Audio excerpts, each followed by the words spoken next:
guys, Ash here coming at you today in Raid Shadow Legends. Welcome to the video, guys. Hopefully it finds you all doing well today. Today's going to be a great video, so buckle up and get ready, guys, because we're going to talk about the best champion combos in all of RSL. I made a video like this around a year ago, 10, 11 months ago or so. So I'm going to take a few of like the strongest, most powerful combos in the game and still include them in this video. But based on the comments on that video and a few, I guess, new sources of inspiration throughout the year that I've been using, I've been relying on, I want to freshen the list up a little bit today. Hopefully you guys enjoy it as much as I did putting this list together, and I want to hear from you guys as well. Maybe next year I can make a video based on your recommendation in the comments below. So here we go, guys. I'm going to give you the tandem, and I'll tell you why I like him so much, okay? So let's start out with the most obvious, the most popular comment that I got, and that is Hospitaller, who has a revive when Harrier is on the same team. The most OP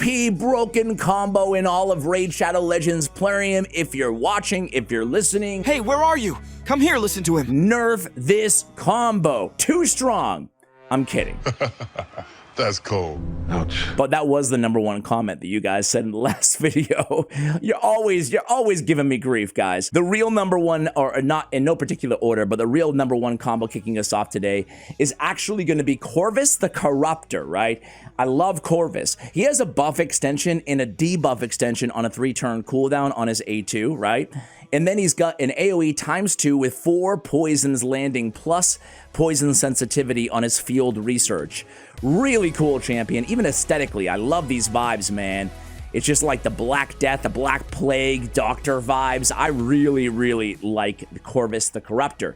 So who am I pairing him with? Not Knocked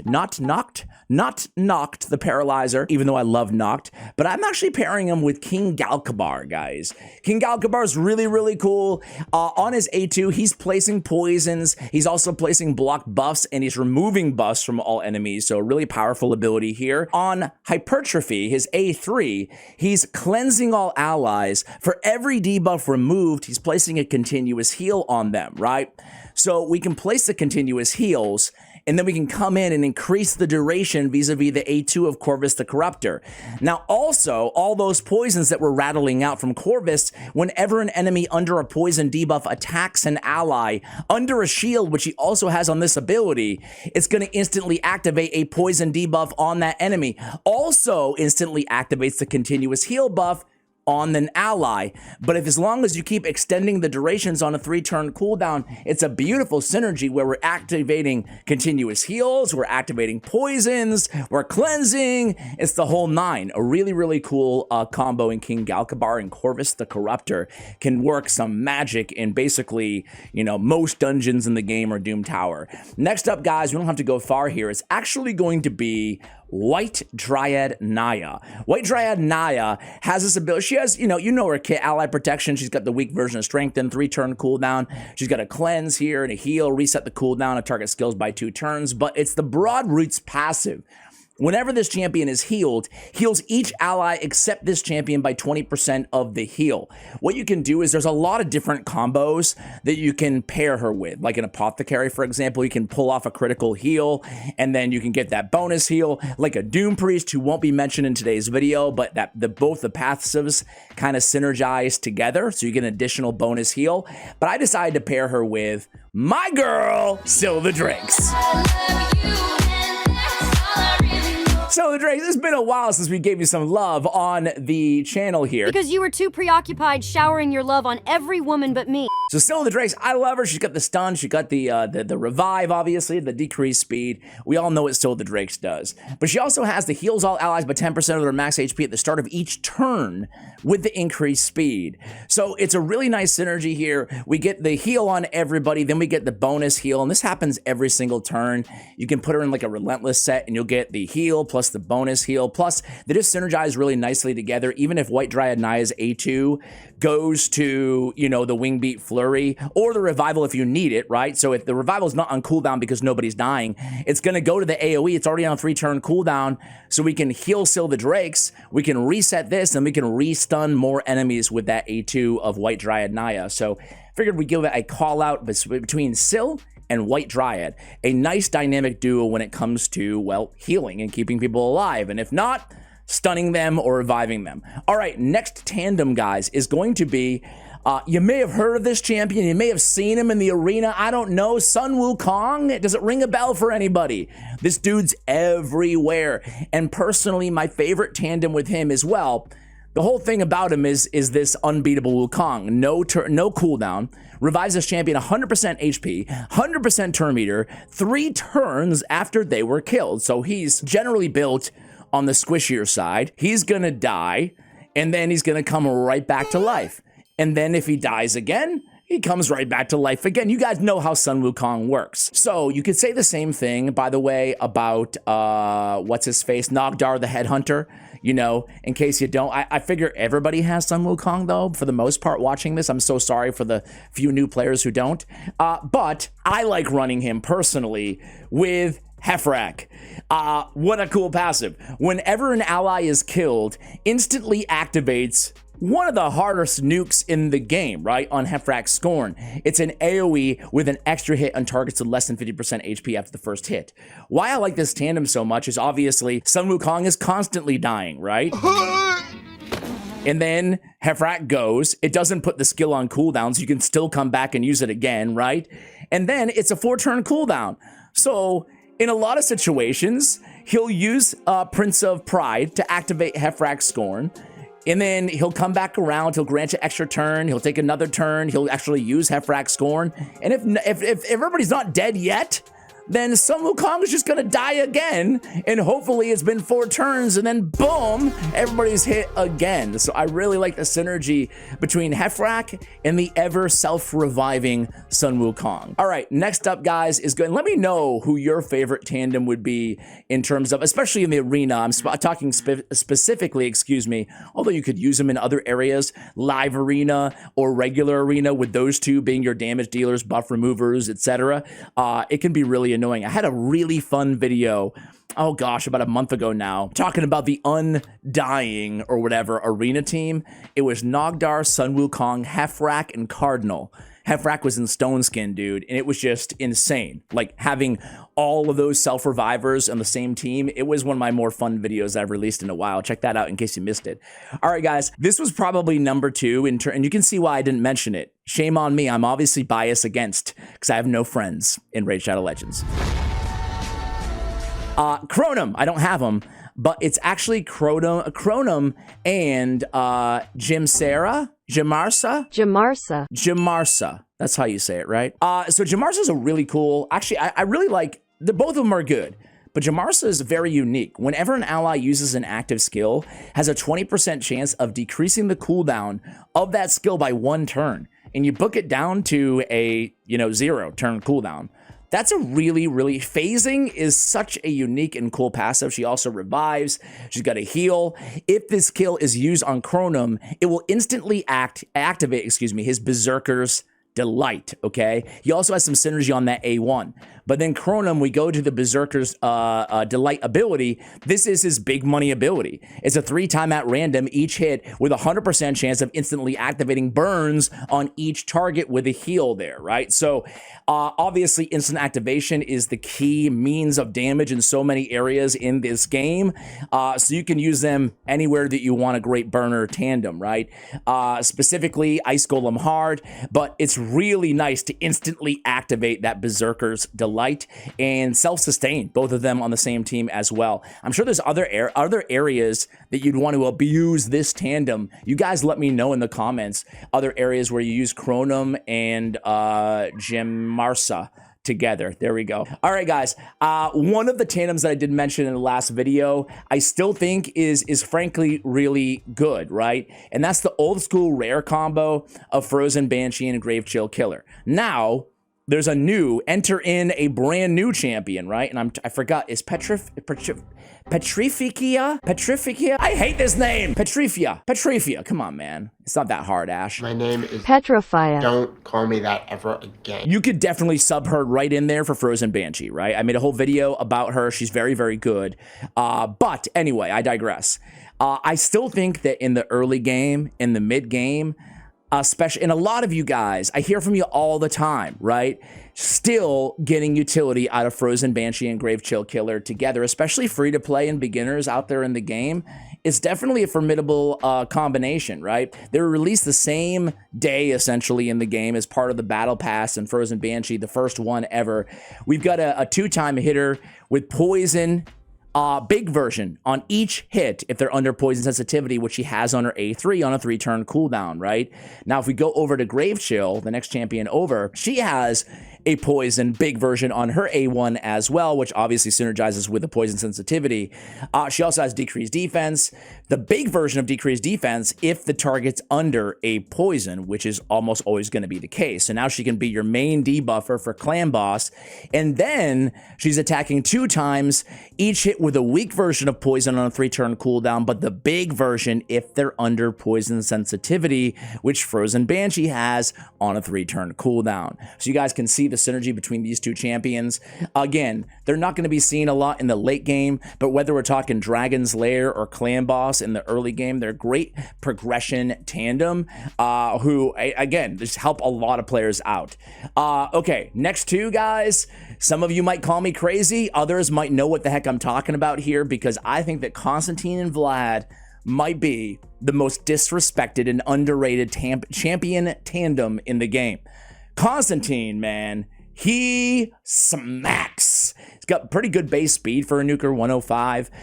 He hits very hard. He got a big buff recently, a year ago, I don't know. What's with the faces? A 2-time hitter. Each hit will ignore 10% of each target's defense for every leech, decreased defense, block, active skills they are under, okay? So if you apply these debuffs, plus Helm Smasher and Leech, he's dealing a lot of damage, right? Quietude is one of the harder hitting single target nukes in the game. We're also stealing all their buffs, transferring debuffs, but really what it's all about is anybody killed by this champion is denied revival if Vlad is on the same team. So if Vlad is on the same team, to me, he skyrockets even above Nithwi Blood Twin and Foley and Morton Macabre as the most serious block revive threat out there in the game. Certainly attack based, right? Now, what about Vlad? Dude, Vlad, I mean, I've been saying this for a year now. He's good. He's good now. He was very underwhelming initially when he was released. They did just an amazing job at reworking him. They changed this A3 Mind Shroud to an AoE attack. It has decreased defense and block active skills on an AoE with a freaking perfect veil on himself for 2 turns, all on a 3-turn cooldown. And on top of that, he's placing the leech on his A2, which we actually don't need it. Excuse me? We do need it, I'm sorry. Ignore defense, right? So placing that leech on the A2. He's also stealing turn meter from everybody, or decreasing turn meter 50%, very good. Revive on death every time he kills an enemy, right? Fully heals his champion and fills their turn meter by 50% every time they kill an enemy. Only will heal and fill turn meter if Constantine's on the same team, excuse me. So full heal and a 50% turn meter fill every time we kill an enemy. He has 2 fairly hard-hitting AoE attacks, both on a 3-turn cooldown. He's actually killing a lot of people, right? He's not the nuker that Constantine is, but he adds a lot of control, a lot of debuffs, and crazy turn meter steal from the A2, and then turn meter fill from the passive when Vlad's on the same, or excuse me, when Constantine's on the same team. Personally, they're one of my favorite combos in the game. I really love them. All right, this one is they're powerful together. Never, never, never underestimate or disrespect Minaya and Khoronar were on the same team. Now, Minaya, I still think she needs a buff. She's not a trash champion.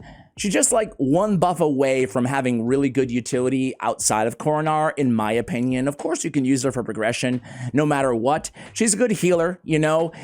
Fills the turn meter of all allies by 20% if this champion is killed. Revives this champion with 75% HP when killed if Khoronar is on the same team. That's not a 4-turn cooldown, so she has the revival built in there. But what she really does, amazing, is makes Khoronar a hell of a lot better. From a dude who's already a beast. Like, literally, he is the beast from Beauty and the Beast, I think, right?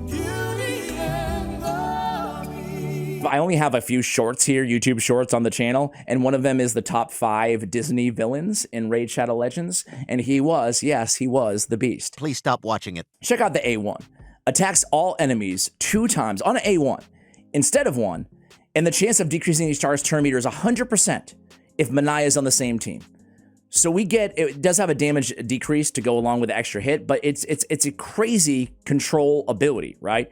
100% on a 2-time hitter to decrease target's turn meter. That's a really good A1, especially with Minaya on the same team, right? It removes all debuffs from this champion before placing the block debuffs and increased defense if Minaya is on the same team. On the passive, he always counterattacks when he's hit if Minaya is on the same team. You don't have to worry about the conditionality. I mean, that's a lot of extra that he's doing when Minaya is on the same team. So yeah, Khoronar and Minaya are definitely on my list. You know what? Let's cover the absolute no-brainers here really quickly, guys. We've talked a lot about Taurus the Fierce and about Marichka the Unbreakable. I'm not going to waddle into... Waddle? Do you wade into controversial territories or do you waddle in there? I don't know. I'm going to waddle like a duck today. That's what I'm going to do.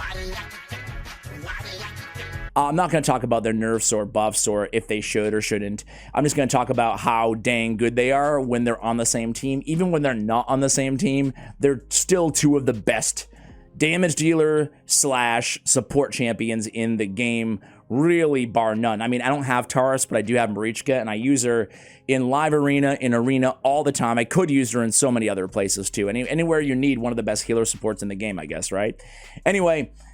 when they're together, it's even worse. Whenever an enemy attacks Marichka the Unbreakable, attacks that enemy using this skill, which deals insane damage in a 2-turn stun. What? Like, are you kidding me, dude? That is just absolutely insane. Anytime anybody touches Marichka. I mean, he's really possessive. If Taurus is on the same team, he'll always join in with his A1 every time she uses her A1 ability as well. So yeah, they're two champions who are S tier alone. You put them together, it's, I don't know, S+. All right, guys, the other obvious no-brainer here is going to be Cify, the Lost Bride, and Rotos, the Lost Groom. Really cool tandem champions that were added on Halloween, I think, in 2019, maybe? Is that right? Does that sound right to you guys? Or Valentine's Day? Was it a Valentine's Day tandem? Either way, they're unbelievable together, right? I mean, the coolest part, Rotos just does insane amount of damage, right? The best, arguably, single target nuker in the game. There's a few other champions in the conversation, but he's kind of the GOAT when it comes to it, right? He has a really unique kit where he's powering up his own HP, also scaling off of attack, and he gets stronger as the battle goes. He can eventually deny revival with his A3. He ignores unkillable block damage, the whole 9. But when Cify's on the same team, he's decreasing the damage taken from bosses. He's decreasing the damage taken by 30%, excuse me, when she's on the same team. But moreover, the coolest part comes on Cify's passive. Removes all debuffs from Rotos at the start of every turn if he's on the same team. Well, that's freaking OP. So Rotos cannot be debuffed, or at least they can't stay on him while it goes into his turn. So if he's stunned, for example, it's removed, right? So he doesn't lose his turn, nothing goes off cooldown, all the good stuff. So yeah, Cify and Rotos still one of the best combos for various areas in the game. You can use them in Doom Tower, you can use them, heck, you can use them against bosses, Ice Golem, for example, but especially known for arena and live arena. This next one, guys, is probably one shifting away from the ultra meta, probably one that nobody had on their list, but I wanted to give it a call out here. And it's actually Contra the Cyclone, who you guys know how much I love Contra, and I'm staring at her, still not seeing her. And that's why I love you. There we go. Contra the Cyclone, guys. I mean, I love Contra. I already said it. I'm going to say it again, damn it. We're stealing buffs on the A1. We're placing all of these or some of these buffs as a 3-time hitter on a 3-turn cooldown. It's funny. Sometimes when you look at this skill, you're like, oh, yeah, but it's on a 4-turn cooldown. Oh, you got to scroll down for that one little book. It's a 3-turn cooldown, right? So it's a 3-time hitter on a 3-turn cooldown, and you're placing 3 potentially of these debuffs, right? They're good debuffs. All the big versions. Decrease attack, decrease speed, block. I mean, you guys can read, right? And then the passive, one of the best in the game, right? Decreasing their accuracy for every debuff they're under, less damage for every debuff on the attacker, heals her for every debuff expiring on the attacker, provoke when they have 5 or more debuffs, and she can place debuffs on weak hits. Every time I read that ability, I'm like, Contra is insane. I put her in a Reflex set. I think Reflex was made for Contra the Cyclone. You can get this down to a 2-turn cooldown. She's throwing out debuffs all over the place like nobody else in this game. Elder Skarg is who I have her paired with. This dynamic duo, man, if you put them together, you can actually duo a ton of content in this game. So I bet nobody saw Elder Skarg coming as the champion that I was going to put on the same team. Hunt the Marked, first of all, is one of the strongest abilities in the game, provided you place all 6 hits. 3-time hitter, but it can be a 6-time hitter. You're placing an extra hit for each buff or debuff on the target. That's where Contra comes in. She pumps out debuffs like nobody else, right? And she already has all that synergy on her passive. But moreover, we're helping the CC. We place a True Fear on everybody if we place the extra hits. Steals all the buffs afterwards. And then we're placing an increased defense. We're placing a fear on all enemies. We've got block damage, on targets under block damage. We're placing a provoke on all legendary champions as well, right? So we have a lot going on this CC ability, all on a 3-turn cooldown. Less damage from legendary champions as well. I think that the synergy between getting all those extra hits and the control, because what is Contra not bringing, right? The only thing she's not bringing is control. He can come in there with the True Fear and the Provoke and really bring that. When I say no control, she has the Provoke, I mean outside the Provoke, right? So you put the 2 of them together, we just got so much going on. Provokes all over the place, Fears all over the place, True Fear, and a tons of damage, right? So that's my tandem. I like Elder Skarg, man. He's a pretty cool champion. You know what I could have put him with, too? I just want to give a call out because he's not buffed yet, still waiting on it, but I could put him with Fortis. He has this passive where increase the chance of enemy skills failing under Fear or True Fear by 15%. So we get a 65% chance of True Fears and Fears failing or proccing for them to lose the turn, right?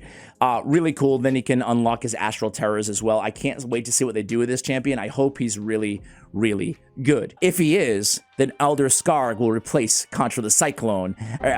Fortis will replace Contra the Cyclone as my favorite Fear, True Fear pairing. But there's a lot of champions we could pair with him. Heck, Noble, Harvest Jack. There's a lot of cool Fear champions out there. They're just waiting to be discovered. Yeah, that's right. I just called Noble cool. Deal with it. All right, guys. Next up, we have another kind of a weird one. This actually came from the comments on my last video. This dude was very adamant about it. He was singing the praises of these 2 champions together, like an unstoppable, dynamic duo of epic revivers when on the same team. And I actually was picking up what he was putting down, man. I actually really liked where his head was at here. So Ursula, she's incredible. I think she has the best revive in the game. I've said that before. AoE revive, in the game. Who else would even be in the conversation? I guess a Duchess. This is a 5-turn cooldown with a 75% HP, 50% turn meter, big version increased defense, big version strengthen for 3 turns. There's nothing in the game like this when it comes to ensuring that everybody survives after they're revived, right? That's very, very, that's just insane, right? Anyway, she also has increased attack and decreased attack on the same ability, So the cool thing about her is she can use this Requiem ability even if we're not reviving anybody. So we can get an increased defense and a strengthen on a 5-turn cooldown, but it lasts for 3 turns. And again, it's the big version of both these abilities, which is a really strong ability, having both the big versions of strengthen and increased defense on the same ability. I think that only Whirlum Frost King has that in the game. Although maybe a new mythical has it or something. I haven't looked at all the mythical kits enough to know them offhand. Anyway, who are we pairing her with?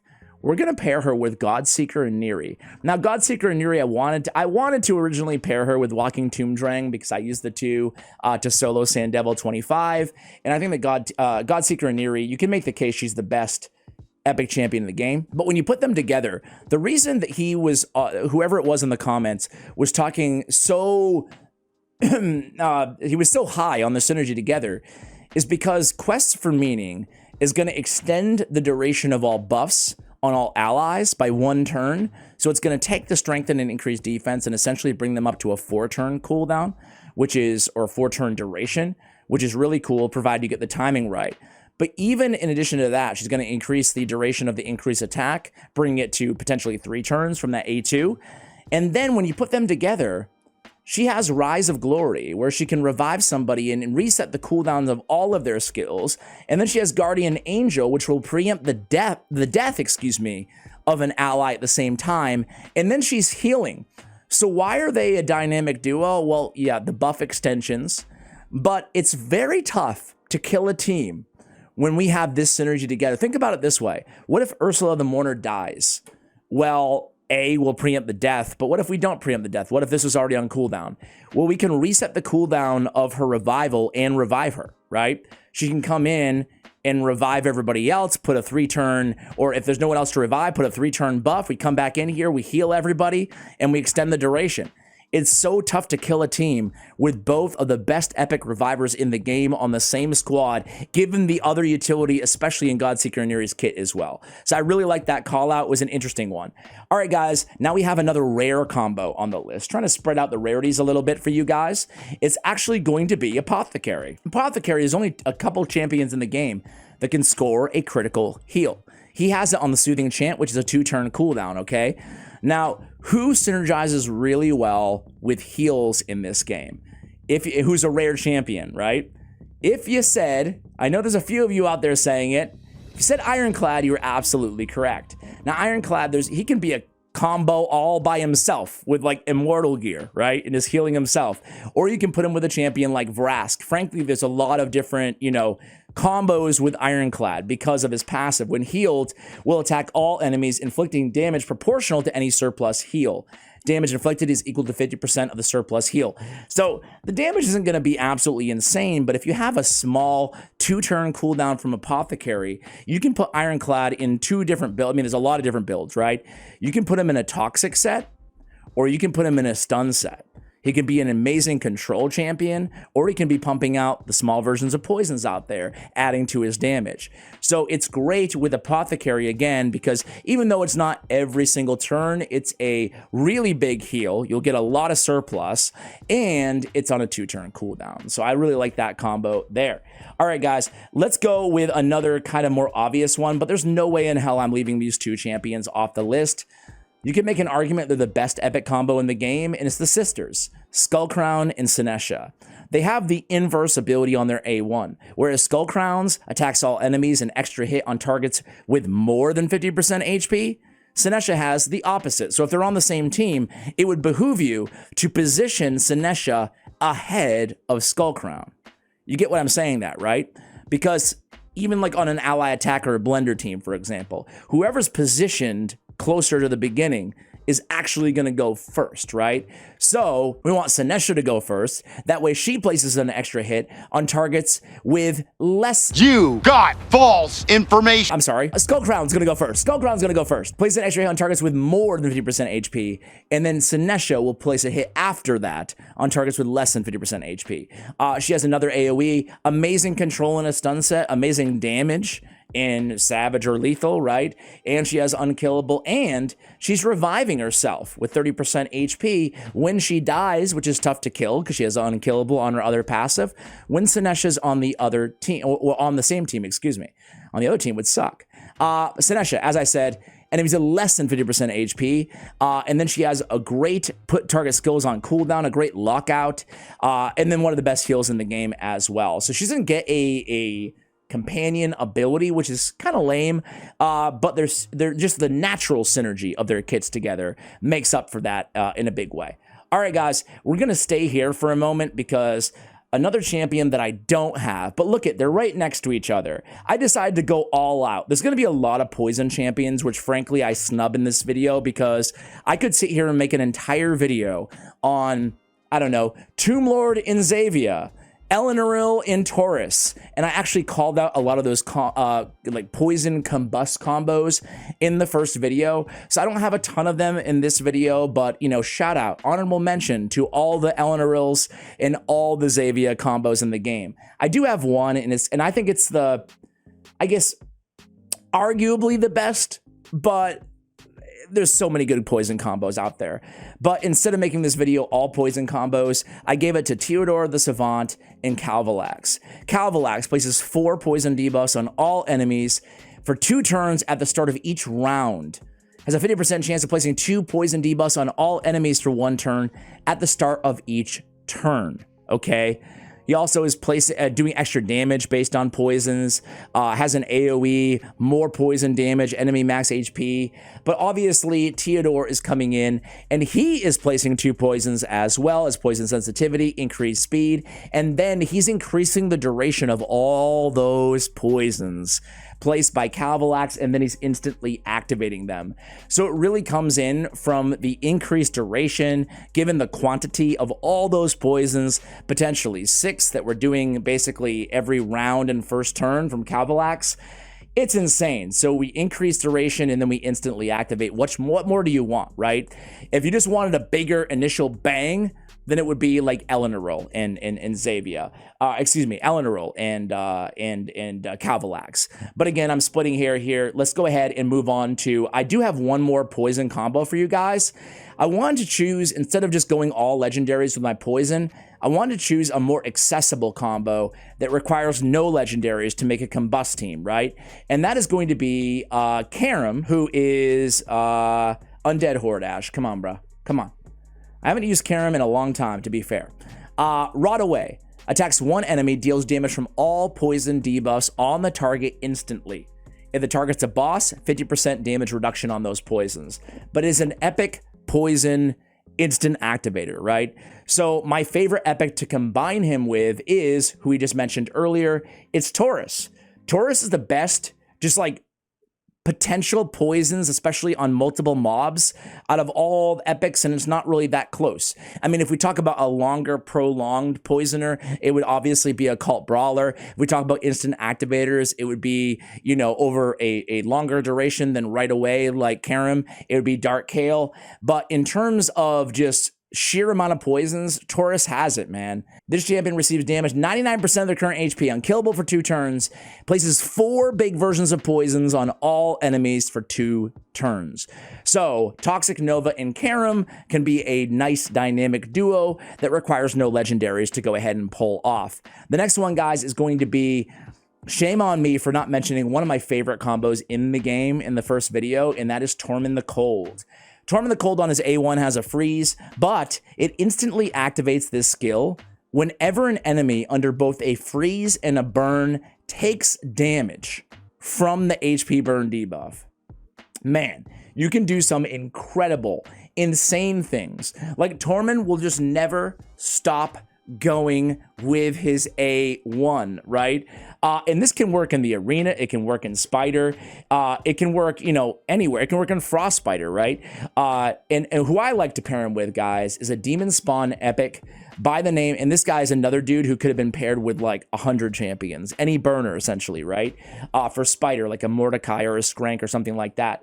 But he's placing a freeze. So he's coming with the freeze. He also has a burn in his kit if they have more than if their attack is higher than their defense, excuse me. I'm sorry, defense is higher than their attack. But it really comes into play with a Twisted Hunger as well. Heals all allies by 5% of their max HP every time an enemy under a burn gets a turn.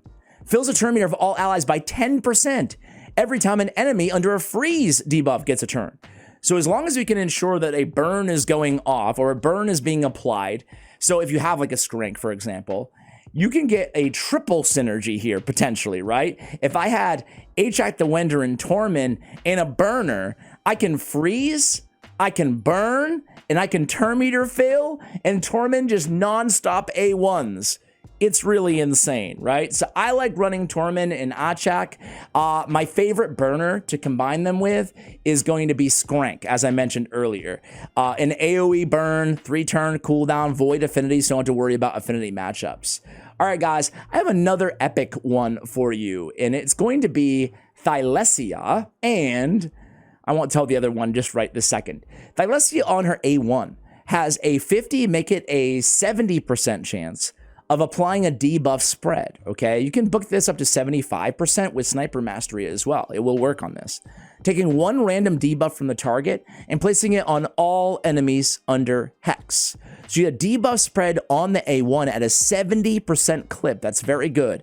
She's also increasing the duration of all debuffs on all enemies by 1 turn on a 3-turn cooldown and placing decreased defense. So who am I pairing her with, guys? A young man, a handsome man. I am pairing her with a bug by the name of Vildrax. So this little bug here has an AoE hex, right, on his A2. That's going to make sure that we spread the debuffs of Thylesia on our A1. And then we attack all enemies, increase the duration of all enemy debuffs by 1 turn. Now we have 2 champions who can increase the duration of all debuffs on all enemies. We can start really stacking up those debuffs, right? Make them basically never fall off. When enemies under Hex also has an 80% chance of putting one of their skills on cooldown. Now we have control added to the equation. But wait, there's more. On the passive, no cooldown, has a 30% chance of stealing each heal each time an enemy under a Hex debuff is about to be healed. So a lot of synergy between these two champions. You can pull off some really crazy things. Unfortunately, look at all these stupid books on this A1 though. That's gross. Yeah, I love reading. But yeah, I think that Thylesia, because of that A1 especially, and the Hex synergy, I just think they're a really cool tandem there. Next up, guys, is going to be, ooh, you guys got mad at me for not giving some love to Astralon and Countess Lix. Listen, there's a lot of tandems that I have not mentioned, to be fair, but Astralon smacks, right? He's got this big Divine Eminence ability. He's got a AoE. He's remove all buffs from targets under Veil or Perfect Veil buffs, so he laughs in the face at like a Duchess out there, right? Places a weaken attacks all enemies 100% stun on a 4-turn cooldown, right? Very, very good ability. Now let's go ahead and take a chance, or take a look at Countess Lix. By the way, Countess Lix always joining up on this A1 and on their same attack, kind of like a Taurus and Marichka, right? Let's go ahead and take a look at Countess Lix here. Countess Lix, man, if you haven't looked at her kit in a while, dude, it reads so incredibly well. It's really insane. She's one of those champions that I've never really found a place to absolutely use her. Like, hasn't made any of my main teams, as like unfortunate as that is to admit. But boy, she's so freaking good. She's got an AoE ×3 with decreased speed, right? She's got a block active skills, decreased cooldown of all ally skills, and then removes a random debuff from Astralon and this champion at the start of each turn, right? So a little Doom Priest that can be activated if they're, you know, companions on the same team. So pretty cool tandem there for sure.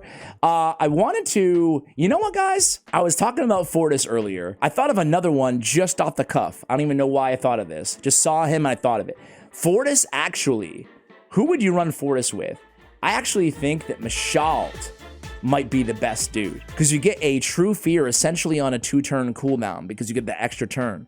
I think Mashald and Fortis should be my fear combo, guys. That's a little bonus one again for you guys. All right, the other super obvious one, I said this in the first video and I stand by it in today's video as well.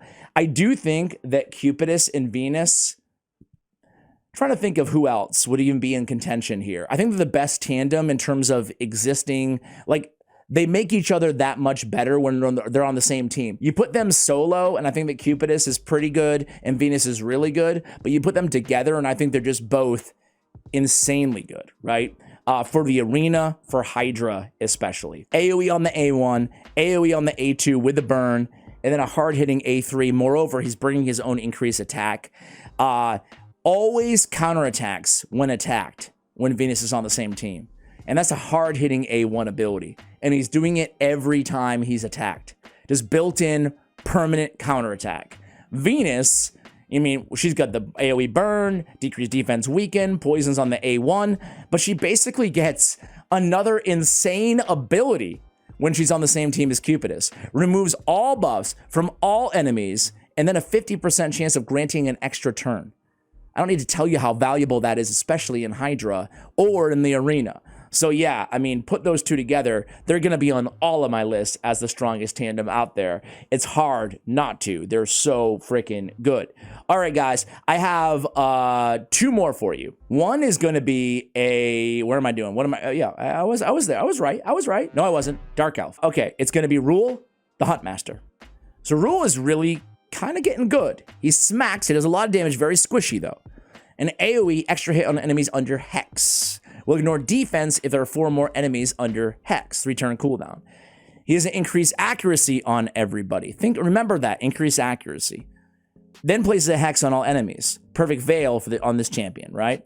But look at this marked quarry passive. Decreases the speed of enemies under Hex debuffs by 5%. Decreases the resistance of those enemies by 10%. Increase the damage enemies under Hex debuffs receive by 10. And decrease the value of the heals they receive by 30%. Okay, so who am I going to pair him with? Well, obviously, I don't have to go far. Mithrala Lifebane. She's got Hex on a 3-turn cooldown. And then she has, well, whenever an ally is attacked by an enemy under Hex debuff, has a 30% chance of applying a petrification, which is the best CC debuff in the game, right? So, beautiful Hex synergy, but it doesn't stop there. Also increases this champion's resistance based on how much accuracy, and we have an increased accuracy champion as well. Ruel the Huntmaster and Mithrala Lifebane are a really, really cool combo. You could say the same, like throw Thea the Tomb Angel in there as well, right? Some interesting things that you can do there. All right, guys, last but not least, I had to give a nod, and I know right now there's probably a billion champions I'm snubbing. There's so many good combos, which is really cool about this game. But Cardiel and Sicia Flametongue.